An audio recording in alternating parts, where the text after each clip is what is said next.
All right, so I can't see everyone, but that's okay, because I can, as long as we can hear people. If not, the only request is to have you get up for a moment and speak Would that louder. help? There we go.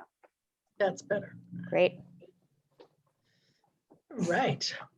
So today we're going to talk about leadership skills for success. And before I pop up the slides, I just want to introduce myself and let Christina Fabry introduce herself. As Candace said, she's been working with me and with my team for a long time, and I'm extremely grateful. I'm the founder and CEO of JST Coaching and Training, and what we do is we train coaches and students and higher ed professionals in general how to use coaching skills to improve communication, be more successful in school. And in this particular workshop, we're going to really talk about how you can use leadership skills with that little coaching twist in order to be more successful in what you're doing.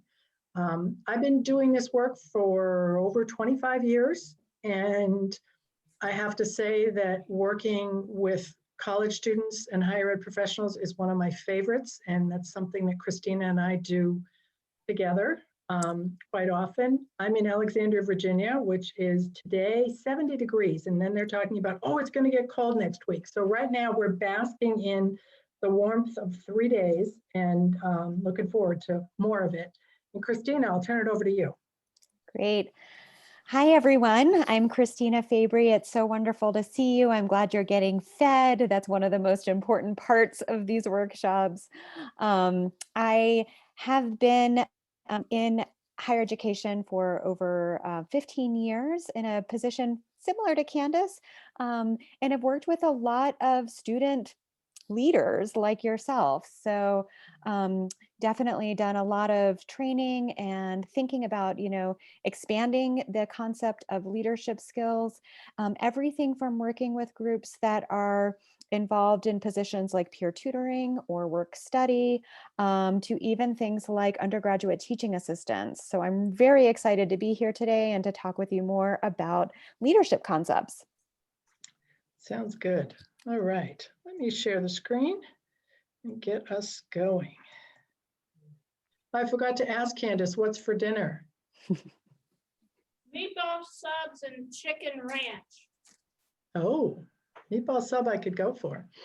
All right. So, as we said, we're Jody and Christina, and the first thing we'd like to do is to have you do an icebreaker, a reflective icebreaker. So just jot it down, and maybe we'll have a couple minutes to share since it's a small group. So think about one leader in your life. Who do you see as a leader in your life now, maybe in the past? Who is it? And what makes them a leader? What are the qualities that come to mind for you when you think of that individual as a leader? So we'll give you a few minutes and then we'll come back. What do you guys think? What do you think of a leader? I think of a mentor. I have a person who was a leader, and she was a mentor to me.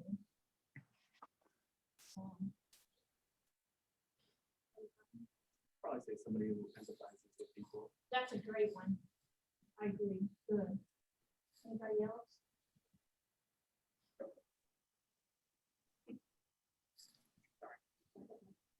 I think the leader is someone who is just as willing to learn from the people they lead as they are to lead them and teach them. And do you have specific people in mind? Because we're definitely, next thing we're going to get into is dig into all the areas of leadership, what you consider leadership. Can you rephrase that again? Sure. Who's in your life right now that you would consider a leader in your eyes?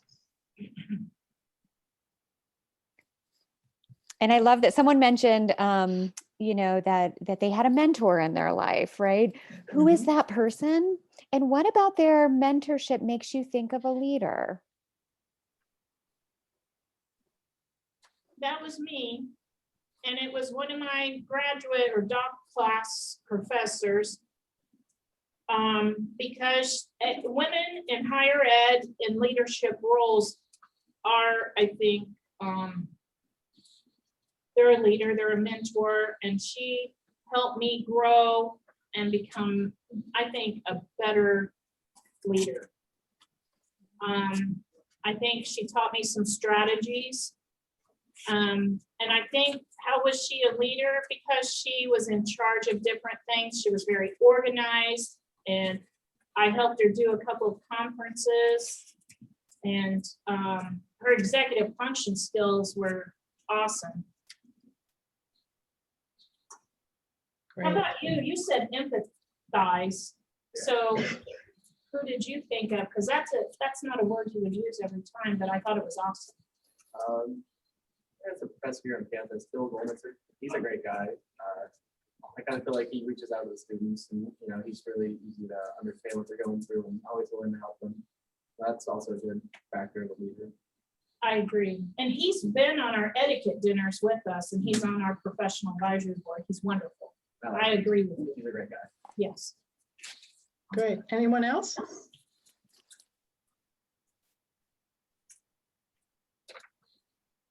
And you don't have to share. This really is something just to think about some of those qualities in that person and how you might want to emulate that and learn from them as well as from other leaders. Right. So part of what you were starting to chat about is, what is leadership? And we're curious as to what comes to mind for you. There's no right or wrong, but how do you see leadership? And what are the skills that come up?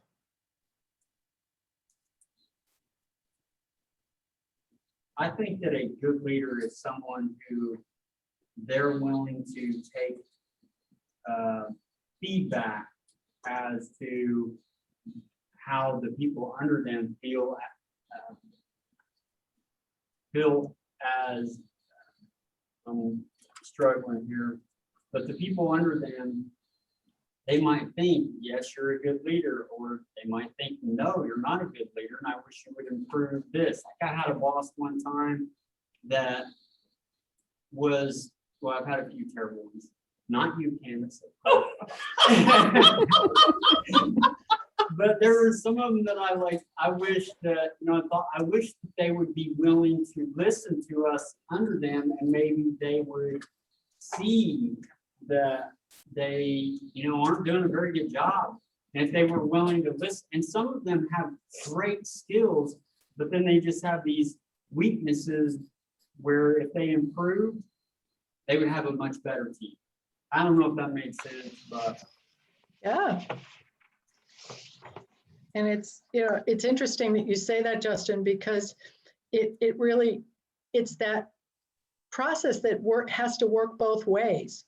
Because as a leader, it's important to share with the people that work under you, work for you, to share with them the areas where they're doing a great job and where they need improvement. And in return, as you're saying, leaders need to be open to hearing the same feedback. Yep.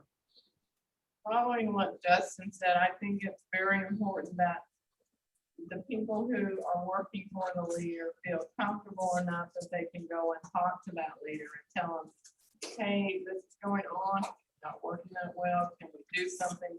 And they're not afraid to speak up, and the leader is accepting of what they have to say, like Justin said. And what leadership skills would you say that a person has to have in order to be able to do that? They have to have good listening skills, one. They have to be able to admit when they make a mistake. They can't always blame it on someone else. They have to be strong enough in their own ability to realize, well, let's see, maybe my idea is not working. And they need to be open-minded more than anything else, I think. And not be defensive, because sometimes people can't take that feedback, they get defensive rather than recognizing, hey, maybe they're right, you guys, not recognizing that we all have weaknesses.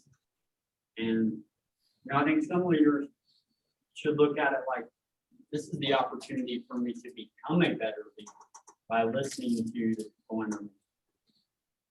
And another thing I think a leader has to realize is that they are one member of a team, that they cannot do all this without a team, and that they are part of that team. If the team's not, if they have no team, they're not a leader. And I think that's something that's very hard for many people to accept and realize. Absolutely. Christina, what do you want to add to this brainstorming? I love all these skills because, you mentioned being a listener, communication, flexibility, adaptability, willingness to grow, right? And that's ongoing. That's forever presence.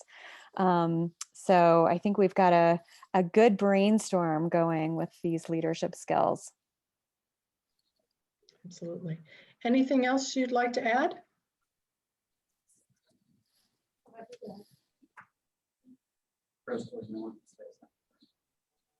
Couldn't hear that. We're trying to encourage the others to talk. What's something that you've seen in a leader that you told yourself, I don't want to be like that? And you don't have to name names. I mean, maybe it's something back then, I don't know, and if it is, say so, but something that you've seen a leader do that something you really don't think is a good leadership skill and you don't want to do yourself, and you have something like that. I've seen some leaders who are kind of immature and they don't tend to take responsibility for things. Okay. So they're trying to blame other people or just won't take accountability for their actions. I feel like that's a pretty negative trait. Yeah, that's a good one. Not being able to keep a level head in some situations. So true. Good times. I had a supervisor one time, he has so many great qualities. He's very trustworthy, very loyal person. Always asks for feedback. What do you think? But then if the feedback you gave was different than what he thought, he would argue with you and argue with you, trying to persuade you to see it his way. And would argue in a very nice way. Very, oh, well, I don't understand that. Why don't you want to do it this way? And always wanted your feedback, but then wanted to argue with you to, if it was different than his, to persuade you to come around to his way. Yeah, so it's give me feedback, but I don't have to take it. Interesting. Okay. Well, while you're thinking up some more, we're going to share a short video and let's see how well it works. Let me know if you see it or don't see it. We see it. Okay. Can you see it now? Yes, we see it. It hasn't started, but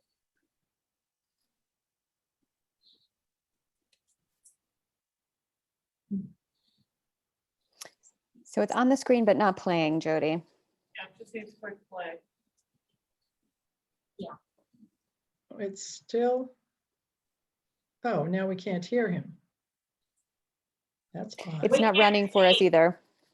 Okay, so what I need to do, give me a moment, and I will share again, and this will work. Magic.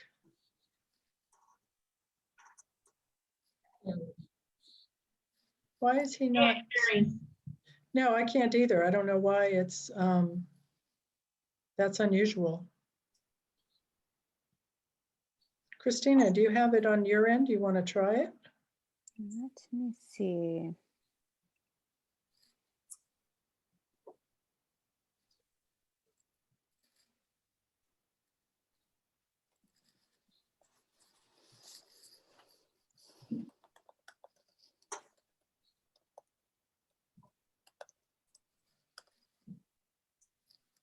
Jody, let me know if you want me to bring it up on our computer screen and play it. If you can't get it. Yeah, it's odd. I don't know. Let's see if Christina gets it with sound. It's the sound that's the issue. Let me try something. I had trouble in this room the other day. Okay, now let me try it.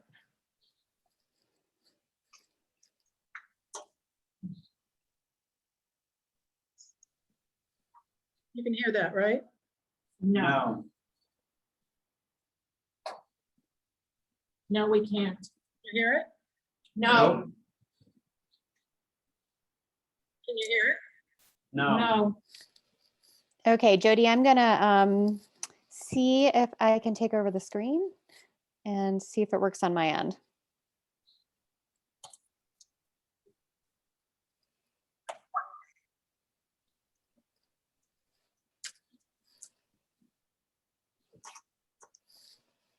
Okay, is there sound? No. No. You want some- Drat. I don't have to worry about it.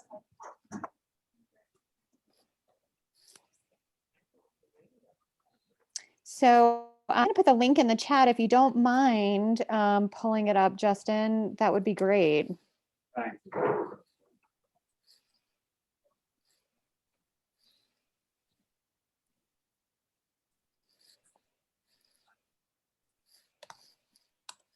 What's it called? Everyday leadership. Mhm.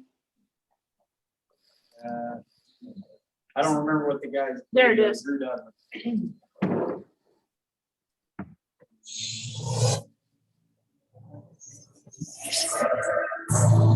There we go.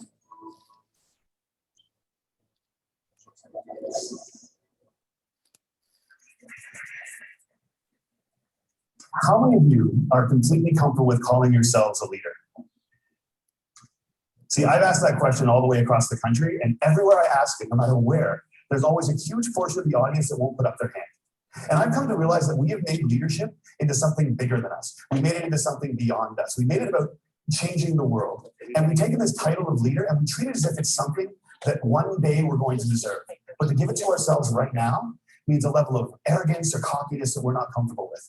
And I worry sometimes that we spend so much time celebrating amazing things that hardly anybody can do, that we convinced ourselves that those are the only things we're celebrating. And we start to devalue the things that we can do every day. We start to take moments where we truly are a leader and we don't let ourselves take credit for it and we don't let ourselves feel good about it. And I've been lucky enough over the last 10 years to work with some amazing people who have helped me redefine leadership in a way that I think has made me happier. With my short time today, I just want to share with you the one story that is probably most responsible for that redefinition. I went to a school in a little school called Mount Allison University in Sackville, New Brunswick. And on my last day there, a girl came up to me and she said, "I remember the first time that I met you." And then she told me a story that happened 4 years earlier. She said, on my day before I started university, I was in a hotel room with my mom and my dad. And I was so scared and so convinced that I couldn't do this, that I wasn't ready for university, that I just burst into tears. And my mom and my dad were amazing. They were like, "Look, we know you're scared, but let's just go tomorrow. Let's go on the first day. And if at any point you feel as if you can't do this, that's fine. Just tell us, we will take you home. We love you no matter what." And she said, so I went the next day and I was standing in line getting ready for registration. And I looked around and I just knew I couldn't do it. I knew I wasn't ready. I knew I had to quit. And she says, I made that decision. And as soon as I made it, there was this incredible feeling of peace that came over me. And I turned to my mom and my dad to tell them that we needed to go home. And just at that moment, you came out of the student union building wearing the stupidest hat I've ever seen in my life. It was awesome. And you had a big sign promoting Shine RM, which is Students Fighting Cystic Fibrosis, a charity I've worked with for years. And you had a bucket full of lollipops. And you were walking along and you were handing the lollipops out to people in line and talking about Shine RM. And all of a sudden, you got to me and you just stopped and you stared. It was creepy. This girl right here knows exactly what I'm talking about. And then you looked at the guy next to me and you smiled and you reached in your bucket, you pulled out a lollipop and you held it out to him. And you said, you need to give a lollipop to the beautiful woman standing next to you. And she said, I have never seen anyone get more embarrassed faster in my life. He turned beet red. He wouldn't even look at me. He just kind of held the lollipop out like this. And I felt so bad for this dude that I took the lollipop. And as soon as I did, you got this incredibly severe look on your face and you looked at my mom and my dad and you said, look at that. Look at that. First day away from home, and already she's taking candy from a stranger. Yes.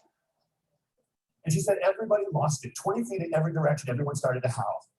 And I know this is cheesy, and I don't know why I'm telling you this, but in that moment when everyone was laughing, I knew that I shouldn't quit. I knew that I was where I was supposed to be, and I knew that I was home. And I haven't spoken to you once in the 4 years since that day, but I heard that you were leaving. And I had to come up and tell you that you've been an incredibly important person in my life, and I'm gonna miss you. Good luck. And she walks away, and I'm flat. And she gets about 6 feet away, she turns around and smiles and goes, you should probably know this too. I'm still dating that guy 4 years later. A year and a half after I moved to Toronto, I got an invitation to their wedding. Here's the kicker, I don't remember that.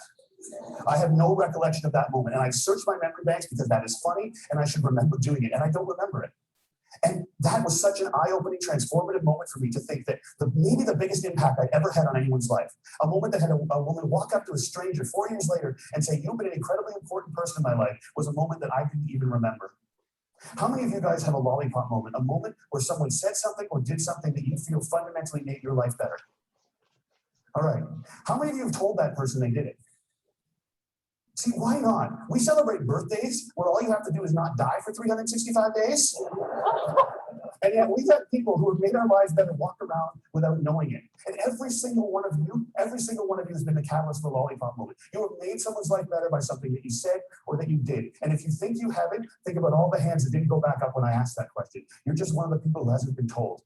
But it is so scary to think of ourselves as that powerful. It can be frightening to think that we can matter that much to other people. Because as long as we make leadership something bigger than us, as long as we keep leadership something beyond us, as long as we make it about changing the world, we give ourselves an excuse not to expect it every day from ourselves and from each other. Marianne Williamson said, our greatest fear is not that we are inadequate. Our greatest fear is that we are powerful beyond measure. It is our light and not our darkness that frightens us.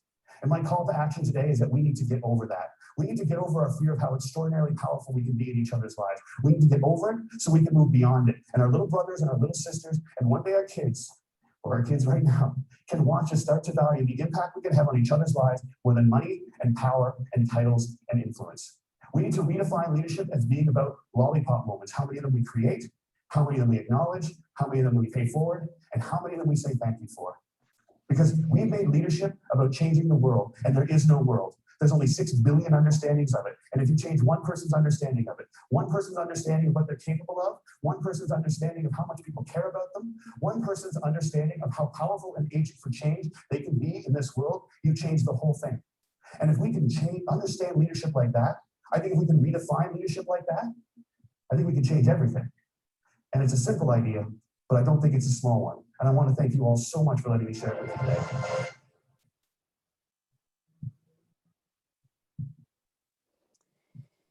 Great. Thanks, Justin, for putting that on. So when we think about leadership, we tend to sort of think about big leadership. We tend to think about people like Gandhi, right? Or Martin Luther King, Mother Teresa, or Abraham Lincoln. We may even think about it in terms of the president of the university, or the teacher in the classroom, or perhaps the CEO of a business. So we limit our view of leadership by really people at the helm. And I love this video because it really helps to demystify what we might consider leadership. And we all are faced with leadership decisions on a day-to-day basis in all areas of our life. It's really when we take intentional daily actions to better foster connections or connect with others, build community in our lives, we can realize that leadership is in everything that we do. So I was looking through sort of the website, thinking about what are these, leadership opportunities at Vincennes. And I did see that you could be a leader of a student club. You could be in the honors program or be in the athletic team. But I also want you to know that leadership is a lot of other things too, like those pop moments that the speaker was talking about. So it is those simple connections that we can make with someone sitting 6 feet away from you. It's showing up to class on time. It's modeling good student behaviors or getting involved with something that's already happening on campus. It may be something as simple as wearing a mask when no one else is, or connecting with a friend that's really having a hard time. So it's really any action that creates this win-win or a sense of community and a sense of belonging. So I want to talk with you about some basic leadership skills. And you've already sort of tapped into ones that you notice from others. You've talked about many of these in more detail around those role models that you have in your life. As we go through these, I think Candace passed out a PowerPoint or you have a handout. So I'd love for you to sort of jot down what are some of your takeaways as we talk about leadership skills. What are some things that you want to be more aware of in your own leadership as we start to explore some of these in more depth? So one of the first basic leadership skills that I want to talk about is knowing your strengths. We all have superpowers, things that we're really, really good at. One of my superpowers is that I'm really creative. If you give me any topic to present around anything, I can guarantee I will come up with at least 20 ways to present the material. I don't know what it is, but it's like that thing that just really jazzes me up. I would love for you all to take a few minutes and think about what are your superpowers and go ahead and call them out. I'd love to hear them.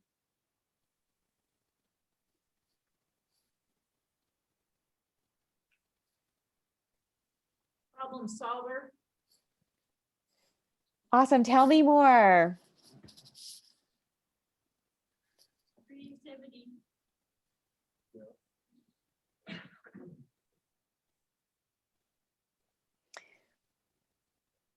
Good. We've got an expert problem solver, someone really creative.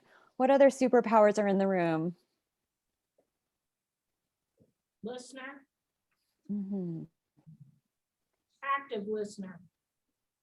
Great.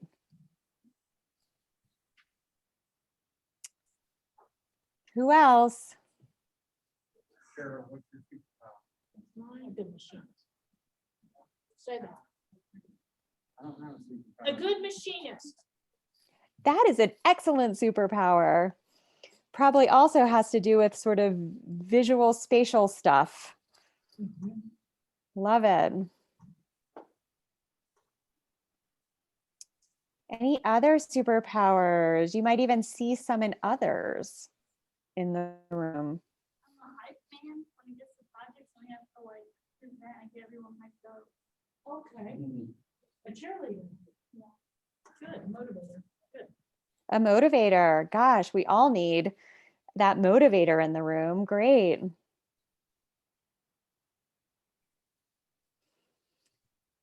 Okay. So knowing your own superpowers are important, right? Because you can harness those in leadership situations. They're really important skills to bring to any task.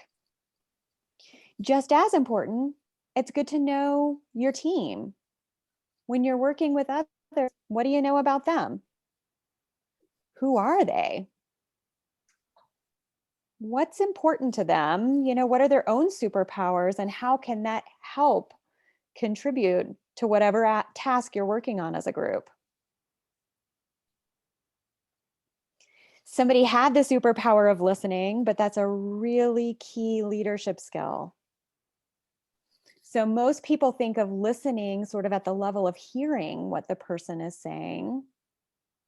But as leaders, this hearing what a person is saying is important.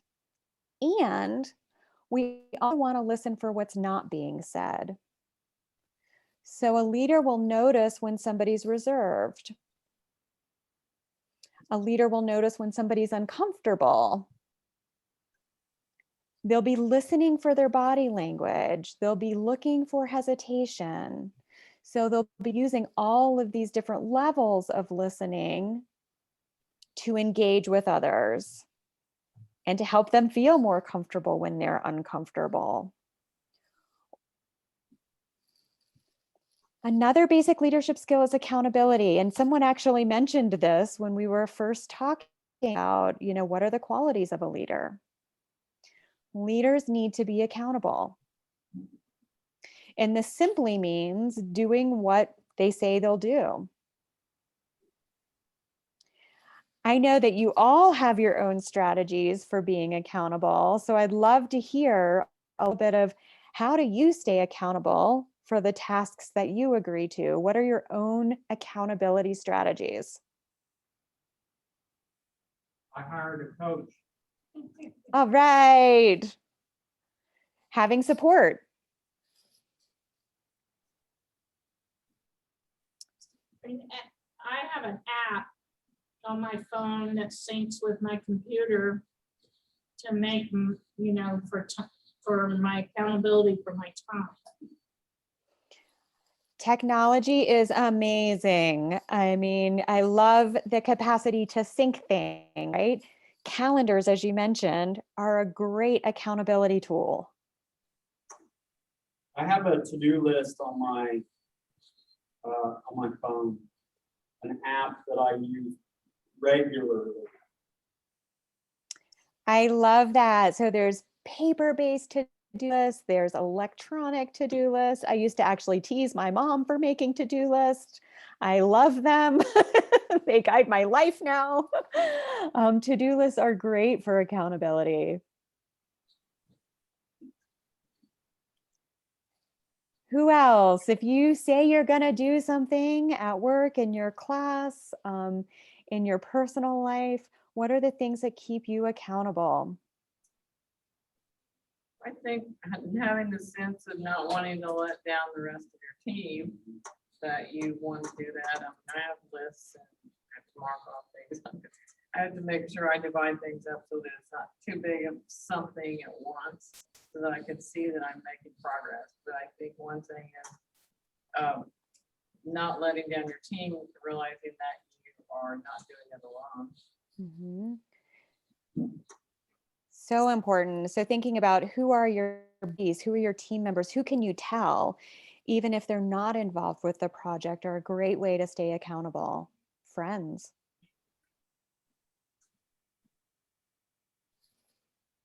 I think I have goals. And it keeps me accountable. I hate it when I don't make my timeline, but I also know that external factors can affect my goals and I have to reevaluate them, but it holds me accountable. Mm-hmm. Great. So being intentional can hold you accountable. Writing it down can hold you accountable. Setting those goals, big or small. Yeah, I have goals that I put them, or I often do, put them in writing. That way I can, see if I hit that mark or not.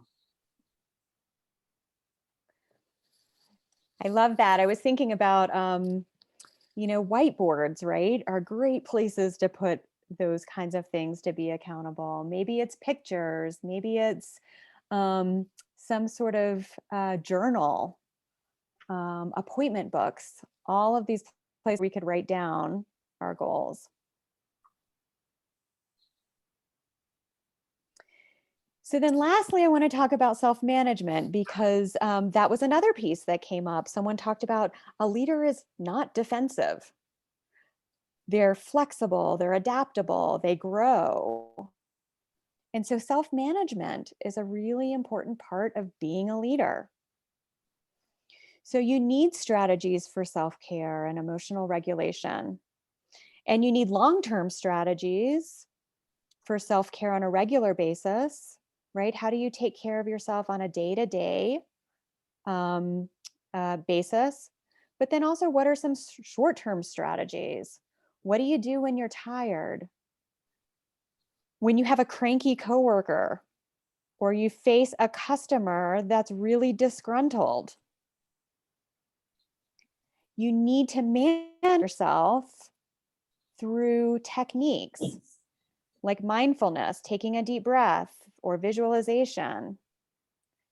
Sometimes it might be walking away. or getting a drink of water, or getting a snack.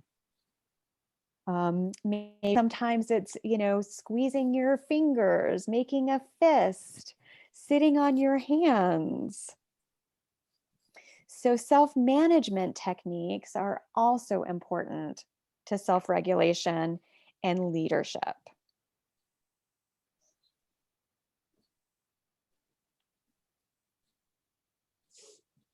Jody, we've lost your sound.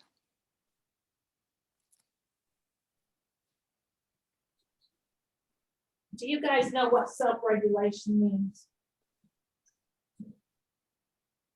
So when you self-regulate, it means that you can, I'm really bad at it. I'll use my dessert example. I know that I need to lose weight. I know I like dessert.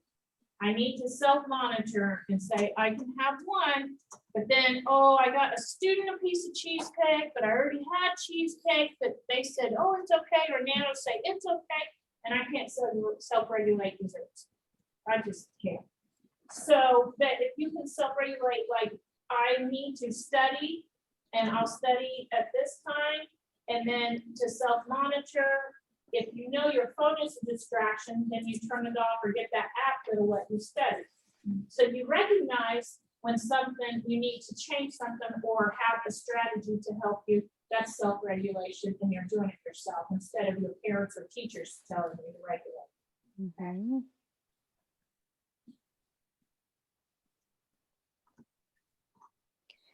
You back with us, Jody? Oh no. She texted me and said she was having trouble with Zoom. It sounds like it. Let's see. I'm wondering, you want to pop off and pop back on? Us? No, I was thinking Jody. Oh. Let's see. I'm going to make you the host, Jody, see if that makes a difference, but don't pop off until, because you'll cut us all off if you pop off now, but does that help? No. Okay. So if you'll give co-host host privileges again, maybe pop off and pop back on.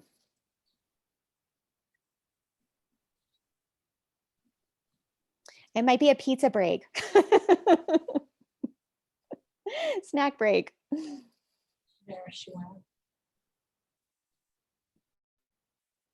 Do you guys have any questions so far, or is there anything that you have while we're waiting on Jody?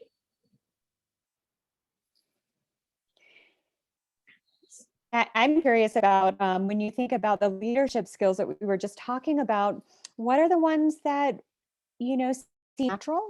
What might be more hard?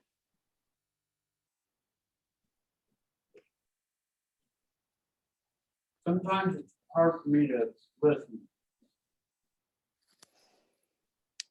Yeah, especially when things are so busy, right? We've got these busy lives, or we're sort of hopping from place to place. Sometimes it's difficult, like Justin said, listening, but seeing the nonverbal cues and recognizing there's something else behind what you're saying and getting to the bottom of the really. Yes. Sometimes it is, harder for that deep listening. So we may hear the very surface level, but what's underneath that? Can you hear me? We can hear you. You're back. All right. My video is a little off, but it's a Zoom thing. So, okay. So shall we jump to the next slide? Let's do it. Right. Let me see.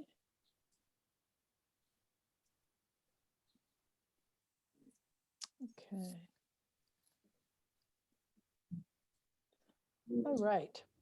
So all of you, I hope, have this handout that says transferable skills checklist. Y'all have one? Yes, we do. Great. Okay. So this is a great list. Christina and I were talking about different things and what, trying to make sure that we gave you something that you can walk away with and think, okay, you know, here are the skills that I have and here's what I want to develop, because we're always learning. I know as a leader, I don't know everything. And I learn from my team, including Christina. And so the idea here is to figure out, how do you take skills that you use in one position and shift them? So what we'd like to do is take about 5 minutes to look at the checklist and pick out some skills. You don't have to go do too many, but just, you know, pick some areas here and pinpoint some of the transferable leadership skills. What are some of the things that you already do at a job, on campus, at home? And how might you transfer those? And then choose we want each person to share 2. So no one gets to get out of this one. You just have to share 2, and it's a really big list, so you can decide whatever you want. So we'll give you about 5 minutes. Are you guys okay? Do you want me to read them or you're okay? Okay. And if you have any questions as you go, if there's a skill you're kind of wondering, what is that? Let us know. Yeah. We're happy to help.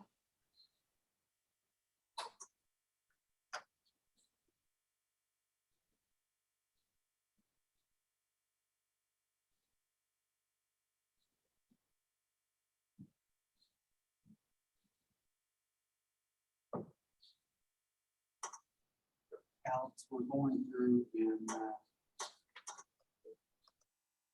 hey, Jody, would you repeat what you want us to do? There was a student who stepped out and stepped back in. Sure. Just take a quick look at the checklist and check off a few things in the next 5 minutes that you see as skills that you have that you could transfer into other areas of your life and work.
And if the list is overwhelming, which it can be, just pick 2 areas. You know, right now I was looking at communication skills and organization and management, things that we've taught, skills that we've talked about today already, as well as the interpersonal ones.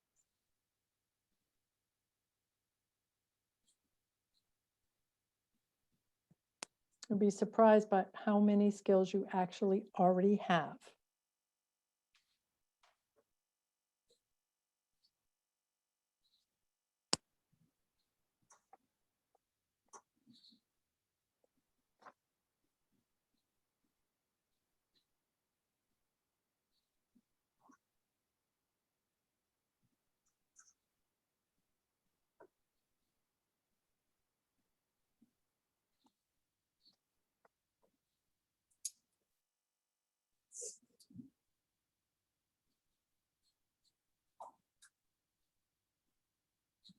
Okay, do you need any more time? I think we're okay. We can pick 2. Okay, great. So shout them out.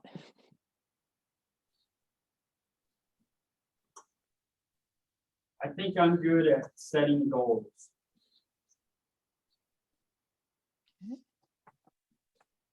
Great.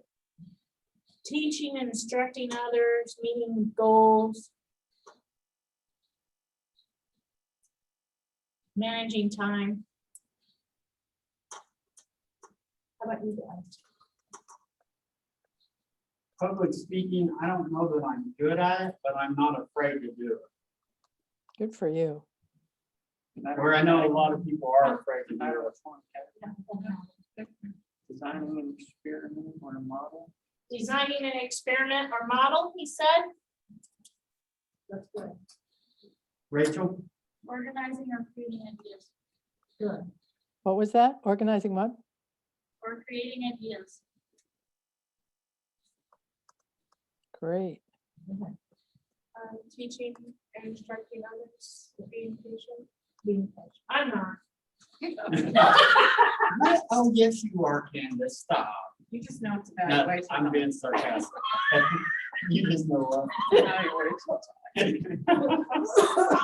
get Nan and Candace and Justin in the same room, and we have a leadership duel or trio of ideas.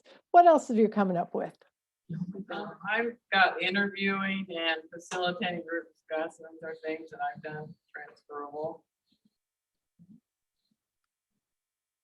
I think I got this. Providing support for others. Accepting responsibility. Oh, good one, Alex. Accepting responsibility, he said. Being sensitive. Being sensitive. Working with diverse and multicultural issues. Working with diverse and multicultural issues. Good one. Delegating with respect. Ooh. That's a good one. He said delegating with respect. Nice.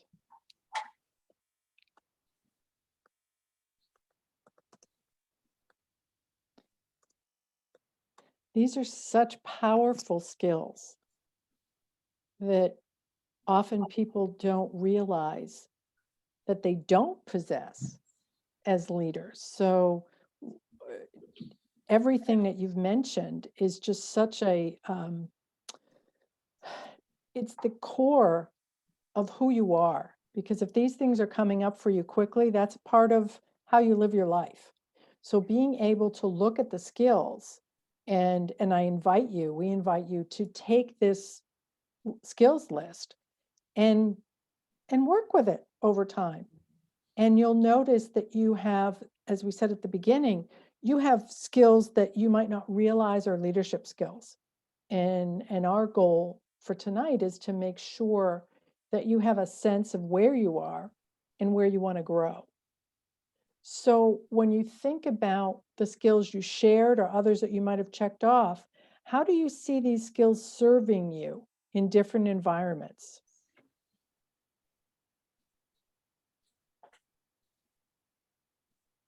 What do you mean by that? So if you have a skill that you're noticing accepting responsibility, how does that serve you as a leader at a job, on campus, at home, with family, in any area of your life, in personal relationships? So how can that skill serve you and help you?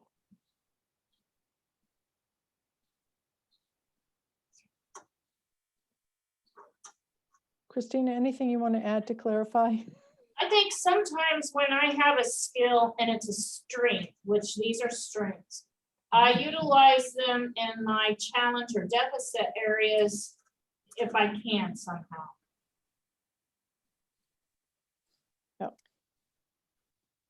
Great. So Good. it's almost a tool to add some of the other areas that you're working towards.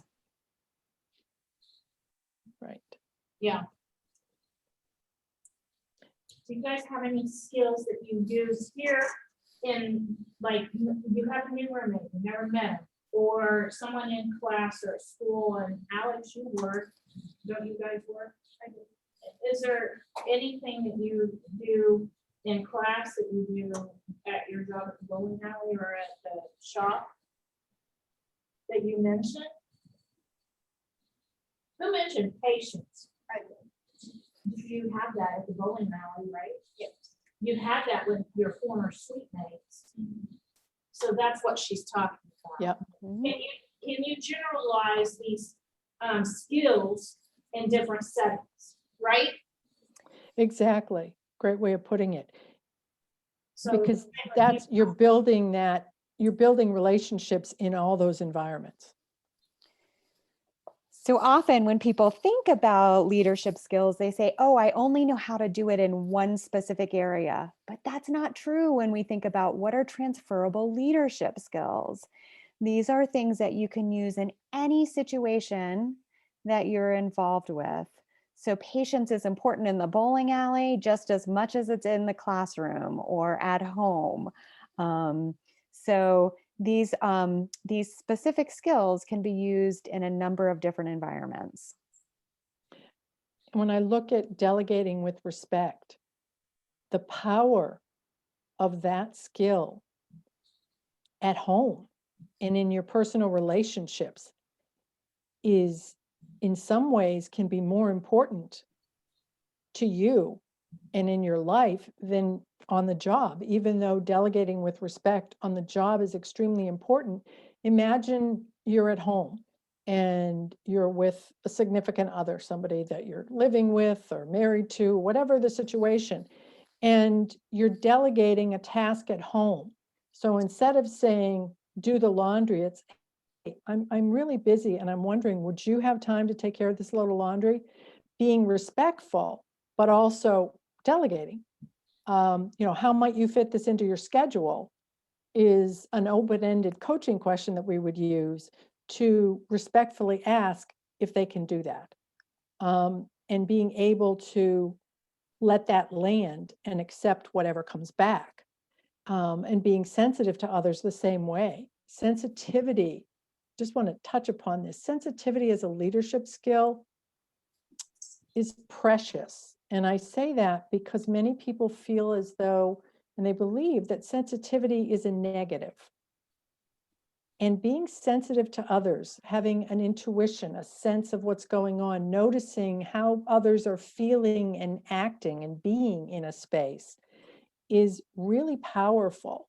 And I encourage you to use that skill of sensitivity to help you lead, because it does work. And it's one that I find very valuable in my work, in coaching and in training and being with other people, that being sensitive to them as human beings, no matter what the environment, that it goes a long way. Christina, are there others that you would elaborate on, just in terms of different areas for yourself, or on the list that I put in chat? Well, I'm curious around the folks in the room, are these skills, do you have a new language for these skills, right? Are these things that you've identified with prior to now? we have some head shaking, yes. Is that yes or no? What kind of head shaking? Yes. Good. So in some ways, these might be skills that you already knew you possessed. And also now when somebody asks you, in a job interview or thinking about new ways to step up in your life, you actually have a label or something to call it. Absolutely. I'm going to, Christina, I'm going to move us into that group discussion.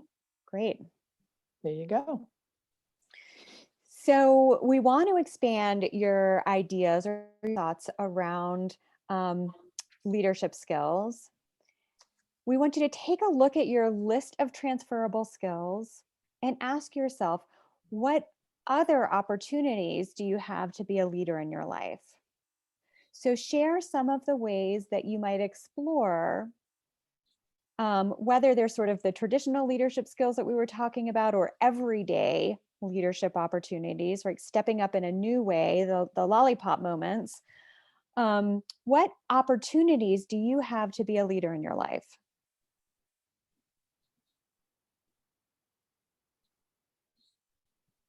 And I already heard some, like the bowling alley, right? The workplace might be a great place to be a leader. What other life areas or opportunities do you have to be a leader? Well, I have this wonderful opportunity right now. I'm going through this coaching program. You guys might know of it.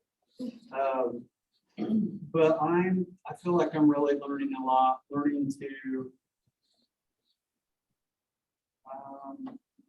today there was a student in my office right before I came over here. She had a problem that needed solved. And I knew that I could have been doing a better job of listening. And I probably should have scheduled an appointment for her to come back later, because I wish. I if did. Huh? I did it for you. Oh, you did? Yeah. Okay, good. Because I was thinking, as I'm talking to her, I'm thinking I should be listening to her more. I could get, or, help her see things differently. And like, she has a great opportunity on the table and was doubting, whether or not she should pick up that opportunity, but yet I didn't want to force my opinion on her. But I was just in a hurry to get over here because we had food coming. And so I just started kind of rambling there. But yeah, I feel like going through this course is helping me not just listen better, but it helped me realize that I wasn't, doing what I should be doing to be more effective in helping this student. Great. So Justin, I'm hearing you have an opportunity to be a leader in your one-on-one connections with students. What'd you say? Maybe with your one-on-one connections with students. Yes. Nan would answer this: church. Hmm, She's a leader in her church. What about 4-H? 4-H, good one, great. good. When I interned, we have preschool. Okay, good. An internship? I think an area that most of us really kind of overlook, and we all do, is leading yourself and self-discipline, self-management, making decisions, having goals, and all those things. Brilliant. Self-leadership. I love that. In our own lives, we can be leaders.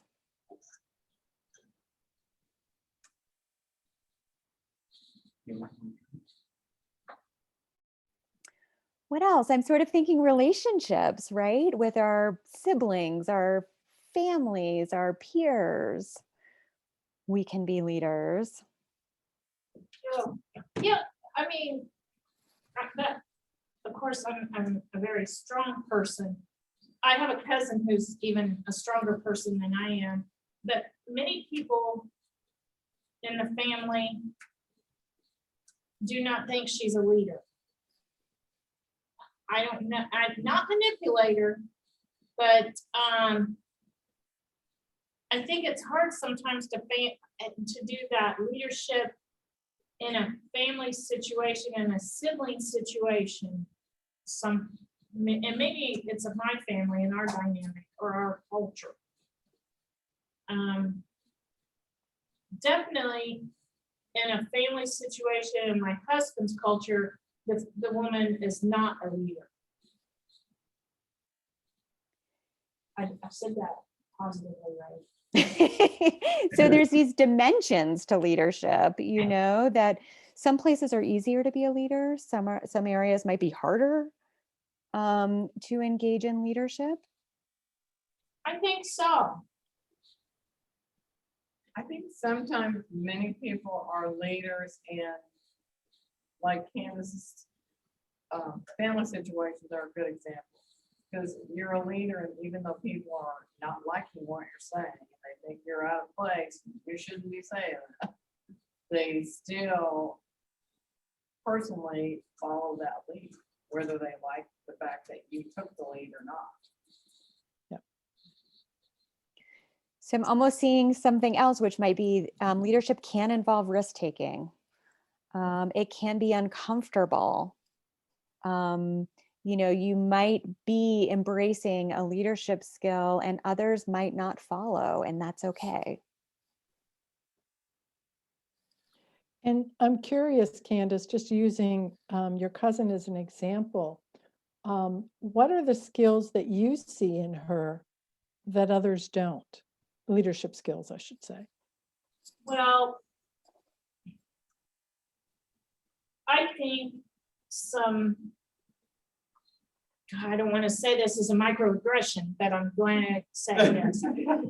I think some men in rural Southern Illinois, in the rural Midwest, do not like strong women. And when we are natural born leaders or have this innate ability, it is hard for them, even at a different, an older generation especially, to follow a female in that female. It's tough. Yeah. I mean, I sit back and watch people, and it's, yeah, that she's made, uncles would make fun of her. And they would call her bossy, but I didn't think she was bossy at all. She gets her teacher voice out like I do sometimes. Because she's trying to get a point across and trying to, like, I'll use this as an example because this happens to me too. If, you know, we're taking a family picture and everybody, no one wants to hurt their feelings and the photographer's not taking the lead, she or I will take it and just start moving people. But I mean, hey, you know, I don't have enough patience for that. So I have to, you know, we are organizers on time management, and you're infringing on our time, and we've got to get things done, and we want it done. And just fiddling around just doesn't work for us. But a lot of the other family are like, oh, they're laid back, and she and I are just going, oh my God, you guys are driving us nuts. And we're just we're driving them, you know, we're bothering them. So, you know, but as a leader, I need to know that I watch for their nonverbal cues and I try to back off, but she doesn't always see their nonverbal cues, or she sees them and ignores them. And then they get upset with her. Don't you think sometimes as a leader, you have to accept the fact that, many times, not sometimes, accept the fact that there are people who are not going to agree with you, who are going to be contrary, who are going to look at you as whatever. And you have to accept the fact those people are among your people you're talking with, and go forward in whatever way and try to look for a way that you can, for lack of a better word, sneak attack and get them to do what it is they need to be doing without them realizing you are making them do it. Yeah, I do. Good point. Yeah, it really is around reading the room, right? Reading the team in front of you. Absolutely. I think that's a Okay. skill that's difficult too. Mm-hmm. Yes. And you learn and you have to watch and observe, and some people with some disabilities have that's a challenge in their and for them. It comes with time and intention, right? And being able to sometimes just say, hey, I want to check this out with you. And seeing if what you're reading is correct is important. So we're going to talk about next steps to help you sort of embrace being a leader. We want you to think about the skills that you wrote on your sheet, the skills that you have, and also the different environments that you now identified as ways that you can grow your leadership. And we want you to make a commitment today. We want you to think about what is the one thing you can begin doing as a leader in one particular environment. So I want you to start out by just asking yourself, what is a skill that I have? What is an environment that I could practice this in? And write it down.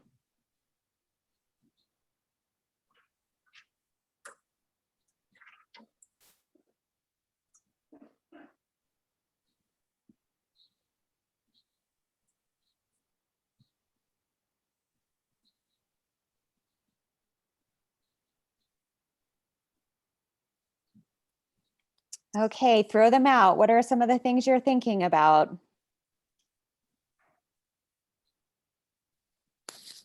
I am thinking again about working with students. Listen more and advise less. Great. Thanks, Justin. Yeah, nice.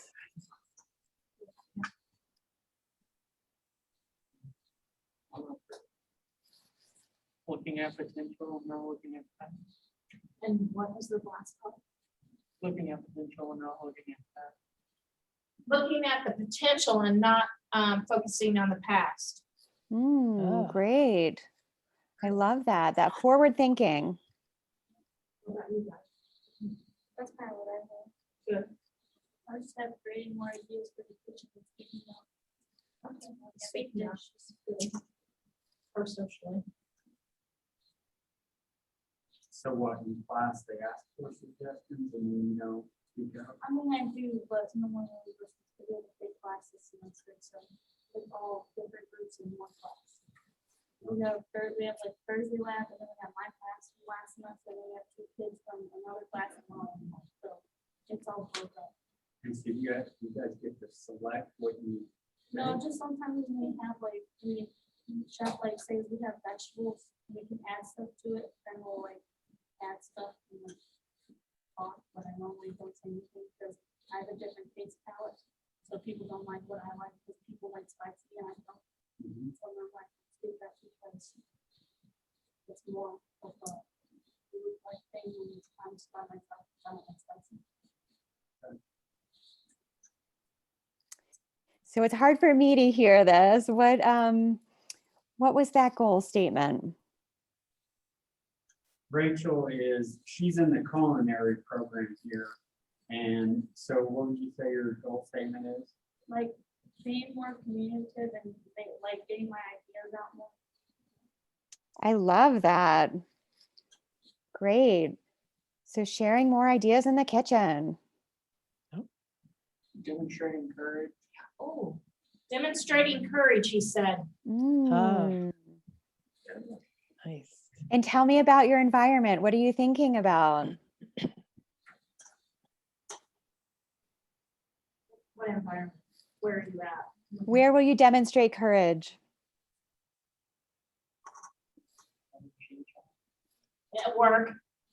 Are you talking in the class too? Yeah. In the class and then at work? Great.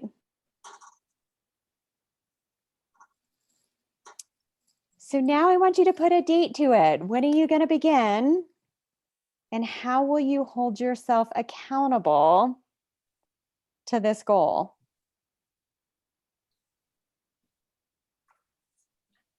Your class tomorrow. So you're going to do this tomorrow. You've already begun. You'll have to tell us Thursday when you come and eat how it went. Okay, we'll hold you accountable. How about you? Start expressing. My main goal is more like push myself to do things I know I can do. That's good. I got you. Yeah, good one. Way to have her back. What about you, Alex? When do you go? Starting right there. In class. There you go. So we can't hear completely, but it sounds like you're getting commitments here. Yes, we are. Great. I love this too, because I'm also hearing that there's a whole room of people that seem to be holding you accountable to these things. So I also finally want you to just think about how you will celebrate, right? How will you celebrate your holding to this goal of being a leader? So it's also important that we really appreciate and celebrate what we commit to do. So what is one way that you might celebrate embracing this leadership goal? Smile. Oh, that was good. She said a smile. Wonderful. It can be just that simple.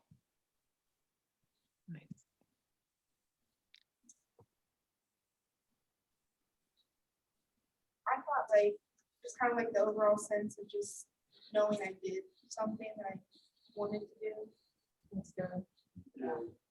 A sense of knowing you did well. Mhm. Same thing for Alex. Great. We, as a team, would probably have donuts or Bo's Pizza or something along the lines with food. I'll tell you what, if you ever want to have a job where you have food available to you all the time, unhealthy food, this is the place to come. Yep. That sounds good. And, I think sometimes we need external motivation, sometimes just the task itself or that smile, those little internal motivators are great too. So it's good to have that blend. Absolutely. And I'm ready to come to Vincennes and eat with you all. Sounds like a Tomorrow's roast potatoes and carrots. Oh, There you go. I could just eat that. Friday's ice cream Sunday day. Yeah. Sounds good. All right, I'm going to move us to Q&A and I'm going to stop sharing just because it's easier to see all of you. And except me, except I'm so blurry, but I'm here. So first of all, I want to share that I'm really pleased and impressed with the skills that are in the room with a small group and how much more I know that you're going to notice and learn about yourselves as you start going through those transferable skills. And it's exciting to feel the energy around this last piece that Christina did with you around setting the goal, because there's energy there. There's definitely energy that comes through even at a distance. And that's what we want for you to take this away and also know that as you go along, if there are questions on any of the skills or how you might use something, just reach out to us because we want to help you develop them. And I know that some people will be watching the recording later. So that's also, if they have questions too, then we're here for that. But before we let you all go, I know that it's that time of the semester that everybody's busy. What questions have come up from this that we haven't answered yet?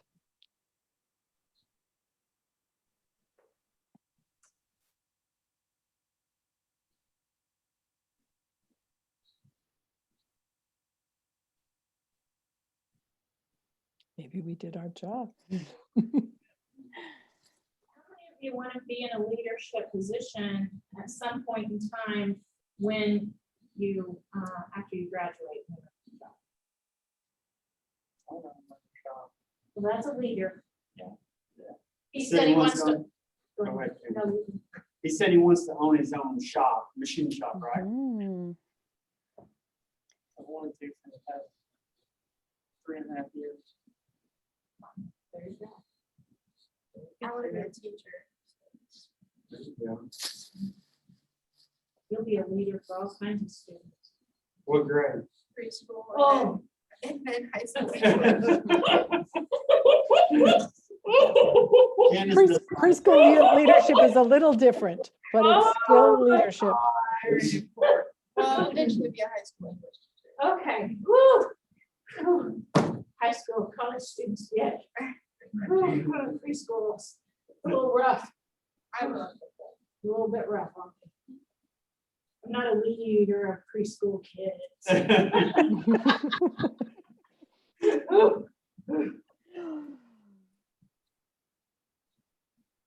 It's- So mine doesn't really, because I just want to be a sous chef.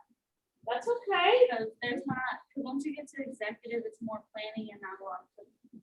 I want to do the more cooking aspect. So I guess there could be leadership in sous chef, but there's not a lot because it's for each different, whatever this cooking. You'll have a sous chef on grill, sous chef on set garden, garnet, and all that stuff. So I guess you're a leader of your own, whatever you're cooking. How you consider the food. You could be a leader with the waiters and waitresses too, because I have seen some cooks or chefs demean them. And they're not, that's a, you know, they're vital, And right? it's mostly the executive chefs, because that's the ones that run. Soon you just cook. Executive, you're running, managing everything. But you can still be kind. Yeah. And you may be a leader, you may be teaching others to. Yeah, learn when they skills. come on, yeah. By your role model. Because normally you work your way up, so. Great. All right, Candace, anything you want to ask us or anyone else, of course, but that's coming to mind before we wrap up?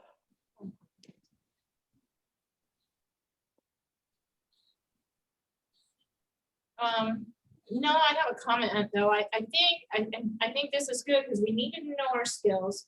Many of us have skills that are leadership, and you may not have thought about them or thought of the words that we use in leadership terms. So now you have those skills for your resumes, because she gave you that worksheet, and you can look at it and use those when you're updating your resume.